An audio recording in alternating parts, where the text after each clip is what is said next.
আলহামদুলিল্লাহি ওয়া কাফা ওয়া সালামুন আলা ইবাদিহিল্লাযিনা ইসতাফা আম্মা বা'দ ফাআউযু বিল্লাহি মিনাশ শাইতানির রাজীম বিসমিল্লাহির রহমানির রহিম ওয়াস সাফা ওয়াল মারওয়াতা মিন শাইরিল্লাহ। প্রিয় দর্শক, আমি এই সাফা এবং মারওয়া, এই সাই সম্পর্কে এবং মা হাজেরা, ইসমাইল, ইব্রাহিম আলাইহিমুসসালাম ওনাদের সম্পর্কে কিছু কথা আপনাদের মাঝে তুলে ধরতে চাই। প্রথমত আমার মনে হলো যে এখানে কিছু কথা তুলে ধরা দরকার। এই যে আমরা এখানে সাফা মারওয়া সাই করতেছি, এটা কোথার থেকে আসলো? এটা মা হাজেরা, হযরতে ইব্রাহিম আলাইহিস সালাম যখন নমরুদের অগ্নিকুণ্ড থেকে বেঁচে গেলেন, আল্লাহ বাঁচিয়ে দিলেন, তারপরে যখন তিনি হিজরতের উদ্দেশ্যে রওনা হচ্ছিলেন, পথিমধ্যে হযরতে সারার সঙ্গে বাদশার মেয়ে তার বিবাহ হয়েছিল। আপনারা অবশ্যই অবগত রয়েছেন যে তার অনেক বছর পর হযরতে ইব্রাহিম আলাইহিস সালাম একজন দাসী, তাকে দাসী বলাটা শানে বেয়াদবি হবে, তবু একটু বলতে হয়, তিনি ছিলেন কুটকুটে কালো। এই কালো এই মহিষী নারী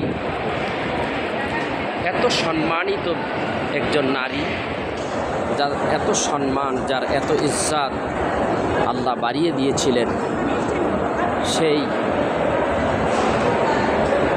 মা হাজেরা তাকে যখন হিজরত করতেছিলেন ইব্রাহিম আলাইহিস সালাম, তখন পথিমধ্যে মা সারা সহকারে ফেরাউন নামে, এটা কিন্তু ওই মুসা নবীর যুগের ওই ফেরাউনের কথা বলছিল, ওই দেশের একটা বাদশা ছিল যে বাদশা হতে পারত, সেই ফেরাউন নামে একটা উপাধি তার হতো। যতদূর আমার মনে হয় যে সেইখানে যখন হযরত ইব্রাহিম আলাইহিস সালাম যেতেছিলেন, ঠিক ওই সময় পথিমধ্যে ব্যারিকেড দেওয়া হয়। ইব্রাহিম আলাইহিস সালাম তার স্ত্রীকে যখন নিয়ে যাচ্ছিলেন একটা পালকির ভিতরে অনেক পর্দা করে, তখন তাকে ওই দেশের ওই নমরুদ দিয়ে ফেরাউন তাকে ধরে নিয়ে যায়। তার কাজ ছিল ওই রাস্তা দিয়ে যত সুন্দরী মেয়ে যাইত তাদের ইজ্জত হরণ করা। হযরত ইব্রাহিম আলাইহিস সালামকে বন্দি করা হলো। মা সারাকে যখন তার মনের বাসনা পুরা করার জন্যে যখন তাকে তার দিকে হাত বাড়ানো, তার কাছে যাচ্ছিল, তিনি যখন তার দিকে হাত বাড়ায় তখনই সে পঙ্গু হয়ে যায়। আবার ইব্রাহিম আলাইহিস সালামের কাছে ক্ষমা চান, ভালো হয়ে যায়, এমনভাবে তিনবার। শেষবারে তাকে ক্ষমা করে যখন দেওয়া হয়, ইব্রাহিম আলাইহিস সালাম তার স্ত্রীকে নিয়ে রওনা হচ্ছে, এমন সময় ওই ফেরাউন বলতেছিল, ওই বাদশা বলতেছিল, আপনারা যখন যাচ্ছেন তাহলে এই হাজেরাকে সঙ্গে নিয়ে যান, কারণ এই হাজেরা হলো অত্যন্ত সতী সাধ্বী এবং তাহের, পবিত্র, আপনারা আপনাদের সঙ্গে ওনাকে নিয়ে যান। বন্ধুগণ, একটু দৌড়িয়ে নেই, আমি নীলবাতির কাছে এসে গেছি, এখানে দৌড়াইতে হয় একটু করে। আল্লাহু আকবার কবীরা। আমি সাফা অবস্থায় রয়েছি। এখন সাইতে আছি, সাফা মারওয়ার সাই। তো আমার তো প্রায় শেষের দিকে আরেকটা ঘোরা দিতে হবে। এই সুযোগে এই ফজিলতপূর্ণ কথাগুলি আপনাদের মাঝে তুলে দিই। হযরত মা হাজেরা তাকে সঙ্গে করে নিয়ে গেলেন। মা হাজেরা ধীরে ধীরে বড় হতে লাগলেন। আপনার অবশ্যই মনে আছে, ইব্রাহিম আলাইহিস সালাম একজন বাদশার মেয়ে যখন বিবাহ করেছিলেন। এটার একটা বিরাট কাহিনী আছে, অত দূর যাওয়া যাবে না। তখন ইব্রাহিম আলাইহিস সালাম তার স্ত্রী মা সারা, তার সাথে হযরতে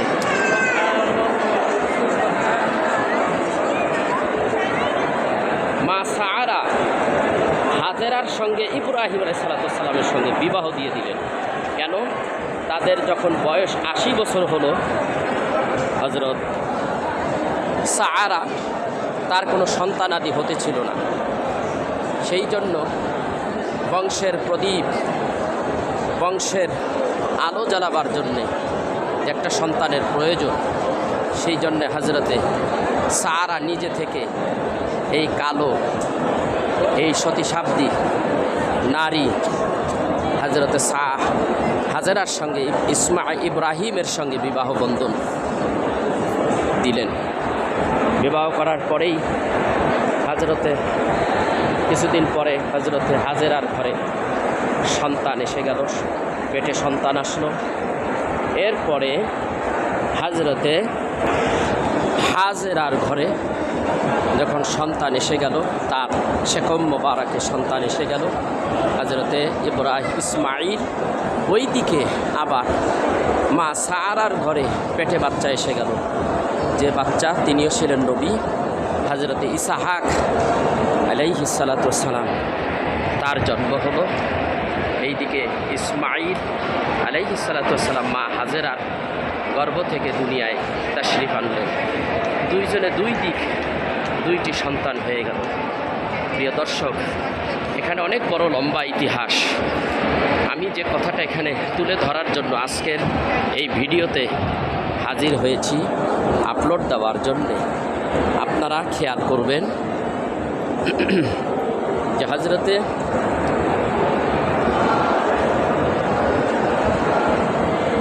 ইব্রাহিম আলাইহিস সালাম তার বড় বউ, তার স্ত্রী ছোট বউ হাজেরাকে অনেক জ্বালা যন্ত্রণা দিতেছিল। এক সময় হযরতে ইব্রাহিম আলাইহিস সালাম তার স্ত্রী হাজেরাকে এই কাবা বাইতুল্লাহর কিনারে, যেটাকে তাফসীরের কিতাবে আসে হারাম মরুভূমি ছিল, এখানে তাকে নির্বাসন দেওয়া হয়। সন্তান ইব্রাহিম ইসমাঈলকে নিয়ে সে এখানে রেখে যাচ্ছিলেন ইব্রাহিম আলাইহিস সালাম। তখনই হযরতে ইব্রাহিম আলাইহিস সালাম তাদেরকে রেখে যখন চলে যাচ্ছিলেন, এমন সময় মা হাজেরা ইব্রাহিমকে বললেন, তুমি আমাকে এখানে রেখে যাচ্ছ একা একা, কার হাতে? তখন ইব্রাহিম আলাইহিস সালাম বললেন, আমার আল্লাহর হাতে তোমাকে রেখে গেলাম। মা হাজেরা বলেন, যদি আপনি আল্লাহর হাতে রেখে যান তাহলে আমার কোনো দাবি নেই। এই অবস্থায় যখন রেখে গেল, তারপর এক সময় পানির প্রয়োজন খুব মা হাজেরা। বাচ্চা হযরতে ইসমাঈল পানি খেতে চায়, পানিতে তার ঠোঁট শুকিয়ে যাচ্ছে। তখনই হযরতে মা হাজেরা পানির জন্য একবার সাফায় পাহাড়ের দিকে তাকায়। সাফা পাহাড় তখন অনেক বড় ছিল, এখন কেটে সেটে ছোট বানিয়ে ফেলেছে। আমি কিন্তু এখন মারওয়া পাহাড়ের দিকে আসছি। আচ্ছা,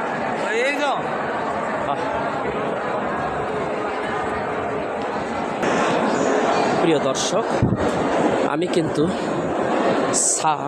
মারওয়া পাহাড়ে এসেছি।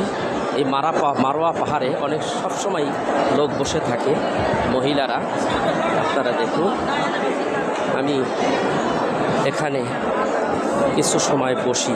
এই যে দেখুন, কালো পাহাড় ছেটে ছোট করে ফেলেছে। এইটাকে। এখানে ওইদিকে সাফা, এইটাই হলো মারোয়া। এখানে বসে আছি, আমি একটু বসলাম। আল্লাহু আকবার কাবীরা, এখানে একটু দোয়া করি। বাকি কথাগুলো হাঁটতে হাঁটতে বলবো। এরপরে সেখানে হযরতে ইসমাঈল আলাইহিস সালাতু ওয়াস সালামের পানির এত তৃষ্ণা, কান্না শুরু করে দিল। মা হাজেরা তখন দৌড়াইয়া একবার সাফায় যায়, দেখে সাফা পাহাড় চকচক করতেছে, মনে হয় পানি ওখানে গেলেই পাওয়া যাবে।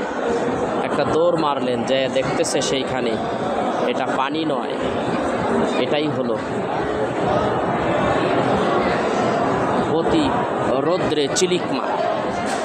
সেই চিলিক মারতেছে, ওখান থেকে সে এই মারোয়া পাহাড়ের দিকে তাকাইলে, চেয়ে দেখে আবার পানির মতো ঝিকমিক করতেছে। তো সেইখানে তিনি আবার দৌড় মারলেন,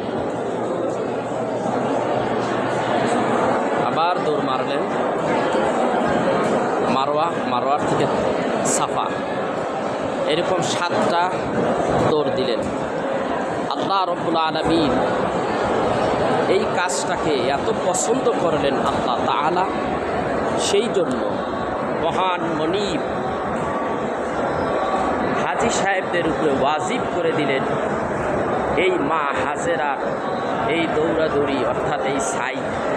এই জন্য প্রত্যেকটা হাজি ওমরা করেন, হজ করেন, যাই করেন, এইখানে এসে যদি আপনি সাই না করেন, মা হাজেরার এই কাজটা না করেন, আপনার হজ কবুল হবে না। সাই করা ওয়াজিব। এই হলো ইতিহাস।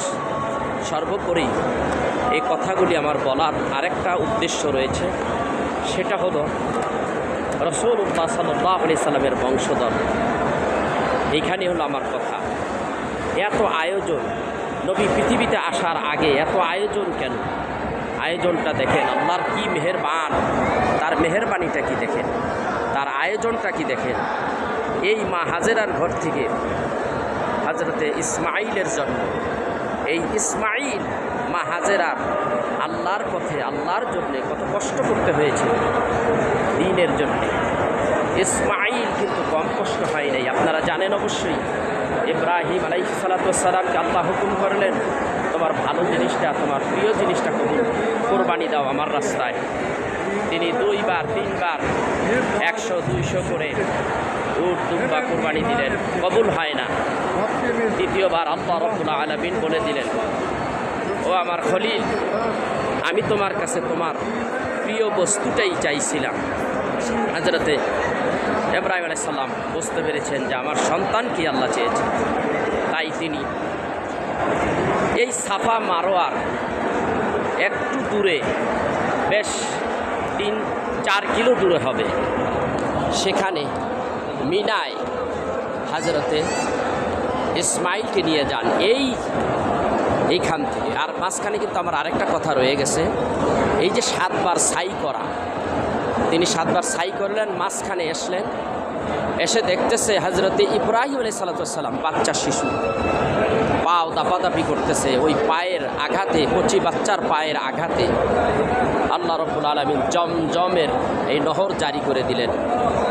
জমজম পানি আসলো, পানি উপচে উঠতেছে। মা হাজেরা দেখে পানি তো উঠতেছে। মা হাজেরা পাথর দিয়ে চতুর্দিকে বেরিয়ে দিলেন পানি আটকে রাখার জন্য।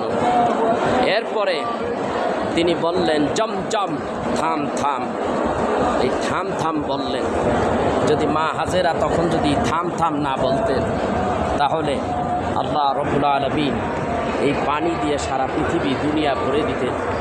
মানুষ সারাদিন অন্যায় করত, পাপ করত, সন্ধ্যার দিকে যখন এই পানি দিয়ে গোসল করত, নাপাক পবিত্র হয়ে যেত। শুধু মা হাজেরা জমজম বলেছেন, থাম থাম। জমজম শব্দের অর্থ থাম থাম। সেই জন্য এই জমজমের পানি থেমে আছে। এখনও সমস্ত হাজিরা এই পানিগুলি পান করে। এই পানি যে কত লক্ষ লক্ষ টনে টনে উঠতেছে প্রতিদিন, কিন্তু জমজমের পানি কমে না। এটার অবদান আল্লাহ রাব্বুল আলামিন মা হাজেরা এবং ইসমাঈল আলাইহিস সালামের মাধ্যমে জমজম আল্লাহ তাআলা জারি রেখেছেন এই নহর। এই পানি, এত পানি আল্লাহ দিয়েছেন এখানে, আল্লাহু আকবার কবীরা। কঠিন রোগ ব্যাধি, যারা রোগ ব্যাধিতে ভুগতেছেন, সমস্যায় ভুগতেছেন, তারা এই পানিটা খাবেন। আল্লাহ তাআলা আপনাকে রোগ ব্যাধির থেকে হেফাজত করবে, আপনাকে পবিত্র করে দেবে। জানা বলা যায় না আল্লাহ তাআলা কোথায় কি রেখেছেন আমরা জানি না। এই পবিত্র মক্কা নগরে আল্লাহ তাবারক ওয়া তাআলা কত যে রহস্য এখানে রেখেছেন, কত যে মজেদা আল্লাহর হাবিবের রেখেছেন। আসুন, আমি যে কথাটা বলতেছিলাম, ইসমাঈল আলাইহিস সালাম তাকে যখন এখান থেকে, এই সাফা মারওয়ার থেকেই, পাশের থেকেই যখন তাকে তার পিতা ইব্রাহিম আলাইহিস সালাম মিনা বাজারে নিলেন, মিনাই নিয়ে তাকে কায়েদ করলেন, শোয়াবে।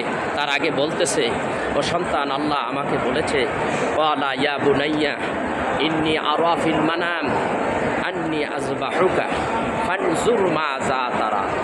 হে আমার কলিজার টুকরা, আমি যেন স্বপ্নে দেখতেছি আমি তোমাকে জবেহ করতেছি। প্রিয় দর্শক, এদিকে লক্ষ্য করেন, এই যে সাফা, এই সাফা পাহাড়ের থেকেই আল্লাহর হাবিব দাওয়াতে স্টার্ট করলেন। আল্লাহ বলে দিলেন হাবিবকে, ওয়াশিরু কাল আকরাবিন, ওয়াশিরা কাল আকরাবিন। কোরআনে বললেন, হাবিব আপনি আপনার জ্ঞাতি গোষ্ঠী যারা আছে তাদেরকে দ্বীনের দাওয়াত দেন। সবাইকে ডেকে এখানেই হাজির করেছিলেন। সহিহ বুখারীতে এসেছে, আল্লাহর হাবিব এখানে বলেছেন, ও আমার জ্ঞাতি গোষ্ঠী, দেশের মানুষ, শোনো তোমরা, এই পাহাড়ের অপর সাইডে যদি আমি মনে করি, তো আমি যদি বলি তোমাদের জন্যে শত্রু ওত পেতে আছে তোমাদের মারবার জন্য, তোমরা কি আমার কথা বিশ্বাস করবে? সকলে এক সুরে বলল, হ্যাঁ অবশ্যই বিশ্বাস করি, কারণ আমরা তোমাকে ছোটোবেলার থেকেই বিশ্বাস করি, তুমি আল্লাহ আমিন। তাহলে শোনো, রাসূল আরবি সাল্লাল্লাহু আলাইহি সাল্লাম এই পাহাড় থেকে বলতেছিলেন, এই পাহাড় তখন অনেক বড় ছিলেন, তখনই রাসূলুল্লাহ সাল্লাল্লাহু আলাইহি সাল্লাম বলতেছিলেন, শোনো, তাহলে এক আল্লাহ, আল্লাহ ছাড়া কোনো মাবুদ নাই, ইলাহা নাই, সেই রবের ইবাদত করো, সেই রবের উপাসনা করো। যদি কিছু চাওয়ার থাকে, মূর্তি পূজা ত্যাগ করো, তাদের কাছে কিছুই নাই, তাদের কাছে কিছুই চাওয়া যায় না, তোমরা আল্লাহর কাছে চাও, আল্লাহ তোমাদের দেবে, তার ইবাদত করো। তো এখানেই রাসূলুল্লাহ সাল্লাল্লাহু আলাইহি ওয়াসাল্লামকে প্রথম আঘাত করে আবু লাহাব, প্রথম পাথরটা মারে আবু লাহাব। প্রিয় দর্শক, নবীজি আঘাত পেলেন, কষ্ট পেলেন। আল্লাহ বলেছেন, হাবিব আমি আপনাকে বলেছি এখানে আপনি দাওয়াত দেন আপনার আত্মীয় স্বজন, পাড়াপড়শি সবাইকে। আপনি যখন এখানে সবাইকে ডেকে আনলেন, আর আপনাকে যখন আঘাত করলো আবু লাহাব, ওর উপর আল্লাহর লানত, আমার লানত। আল্লাহ তাআলা সূরা লাহাব নাজিল করে দিলেন। ভিডিও বড় করব না, সেই জন্যে সূরা লাহাবের অর্থ আমি বললাম না, তবে এতটুকু বলবো, তাব্বাত ইয়াদা আবি লাহাবিন ওয়া তাব। হে আবু লাহাব, তুমি ধ্বংস হও, তোমার দু হাত ধ্বংস হোক। এইভাবে আল্লাহ তাআলা এই সূরাটা নাজিল করে দেন। প্রিয় দর্শক, আমি যে কথাটি বলতেছিলাম, মূল কথাটা, সেই মূল কথাটা আমি এখনও বলি নাই। এত আয়োজন, ইসমাঈলকে শোয়াইলেন, ইসমাঈলকে আমন্ত্রণ দিলেন, জানাইলেন, এই আমি স্বপ্ন দেখেছি। আল্লাহ রব্বুল আলামিনের খলিল যখন এই কথা বললেন, তখন তিনি যে কথা বললেন, আল্লাহ কোরআনে কিন্তু সব উঠিয়ে দিয়েছেন। তখন বললেন, পৃথিবীতে কাউকে আল্লাহ চয়েস করে নাই, আমাকে যখন চয়েস করেছে তাহলে তো আমার ভাগ্য ভালো। এই দুনিয়ায় আমরা আমাদের মতো মানুষ হইলে বলতাম, তুমি কি ধরনের পিতা, 12 বছর হয়ে গেল আমার মা বাবা, আমার মায়ের খবর আমার খবর না, উনি আজকে এসেছো জবাই করতে।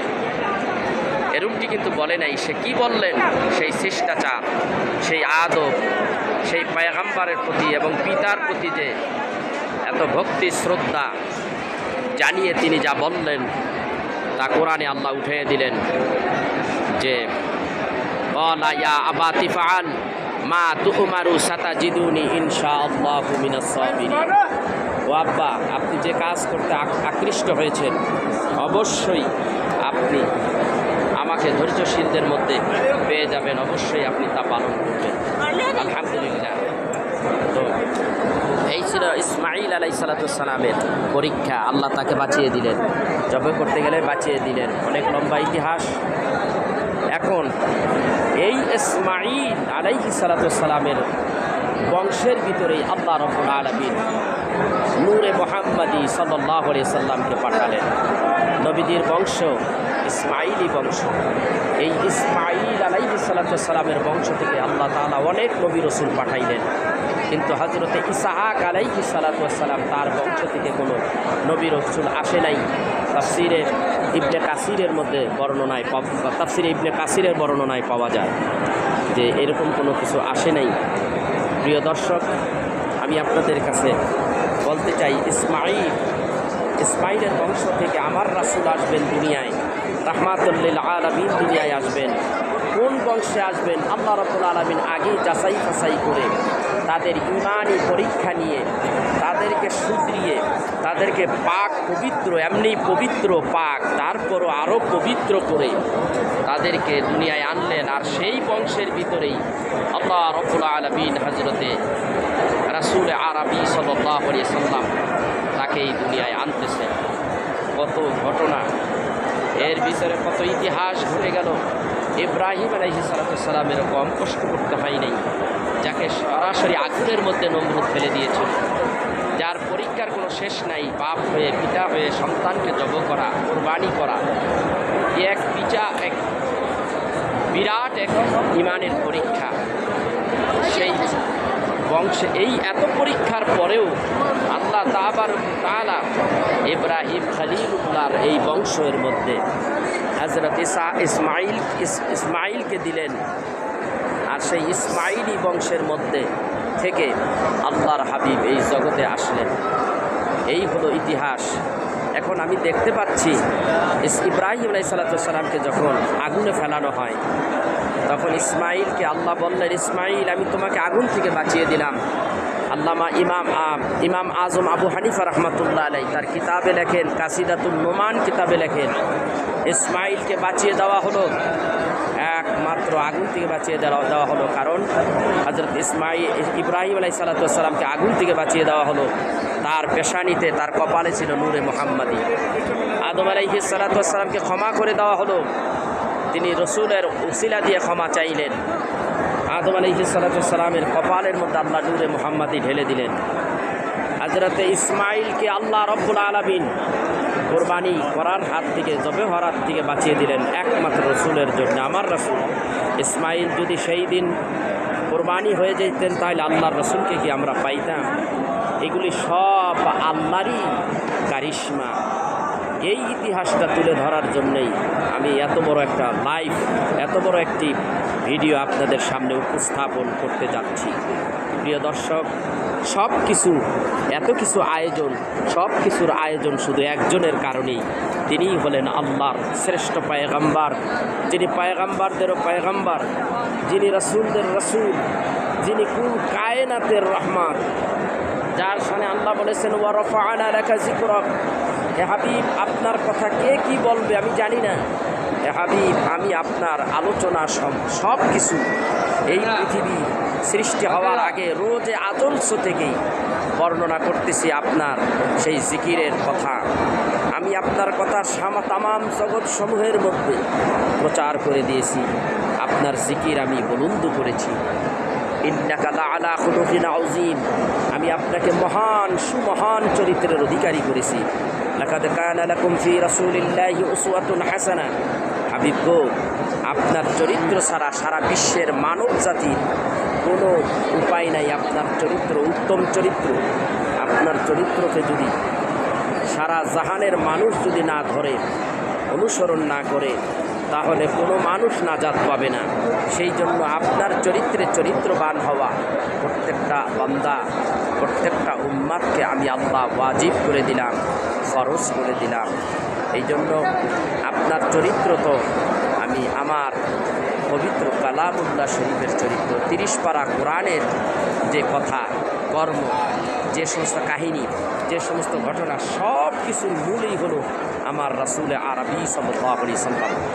সব কিছু আল্লাহর হাবিব।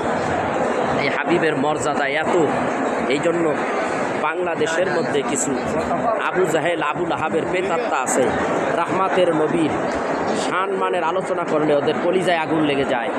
এই সমস্ত বেয়াদবদের কাছ থেকে হেফাজত থাকবেন। আমাদের সকলের ঈমানকে হেফাজত করেন আল্লাহ। আপনার হাবিবের প্রতি এক জাররা পরিমাণ মহাব্বতের কমতি যেন না হয় আল্লাহ। আমাদের সেই ইচ্ছা শক্তি, সেই ভালোবাসা আমাদের অন্তরের মধ্যে রেখে দিন, জমা রেখে দিন।